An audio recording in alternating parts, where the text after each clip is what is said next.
Parto? Poi è buono? Quello che dico sempre anch'io quando cerco di descrivere è un'esperienza a 360 gradi. Sconvolgente. Sì.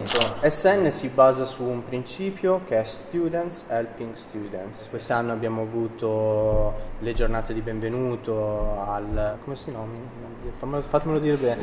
E poi ho preso anche tempo un attimino per sistemare, sai, gli ultimi affari d'Erasmus.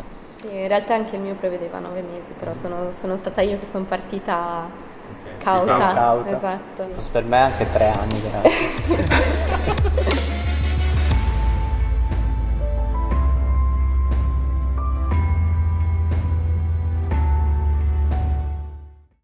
Tu per esempio, quando sei andato in Erasmus un po' di anni fa? Sono stato in Erasmus nell'anno 2012 e 2013 all'Università di Girona. Devo dire che l'impatto è stato abbastanza forte all'inizio perché la realtà era completamente diversa. Io con le lingue non è che me la cavavo tanto.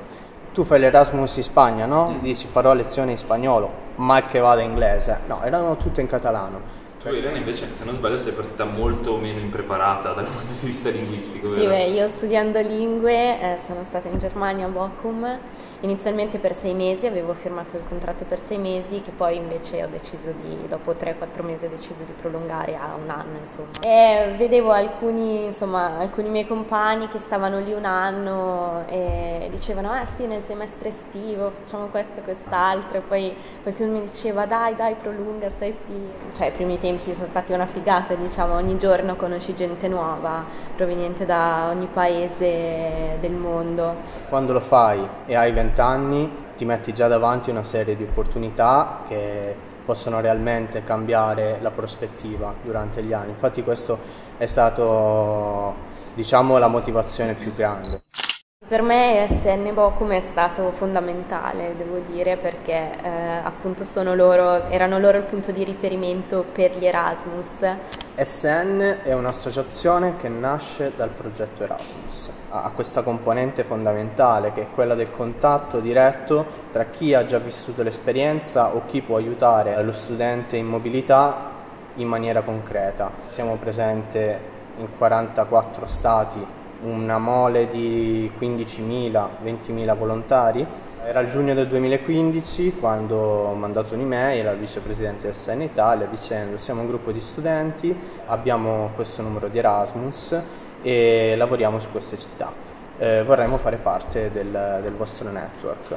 Quindi da quel momento è partita una procedura di ammissione, c'è stata l'assemblea generale a Genova e lì siamo entrati ufficialmente nel network con un'ampissima maggioranza e da quel momento siamo diventati sezione ordinaria del network. La mia storia in SN è molto breve, sono entrata appena, insomma, settembre-ottobre, appena sono tornata dall'Erasmus.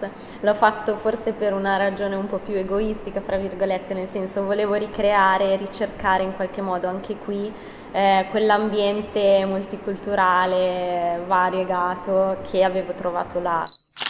Cosa fa ESN Piemonte Orientale nel quotidiano?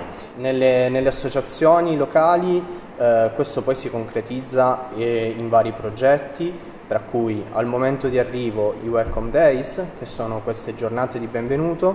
Diamo la possibilità agli studenti delle università di candidarsi come tutor, buddy degli studenti che arrivano nella città. Questo crea quindi una community di persone che hanno la volontà di restare nell'area internazionale e quindi di aiutare qualcuno, praticare la lingua e dall'altro lato aiuta anche l'Erasmus, una volta arrivato, a potersi ambientare, trovare un amico. Non è solo cazzeggio o divertimento fine a se stesso, anzi.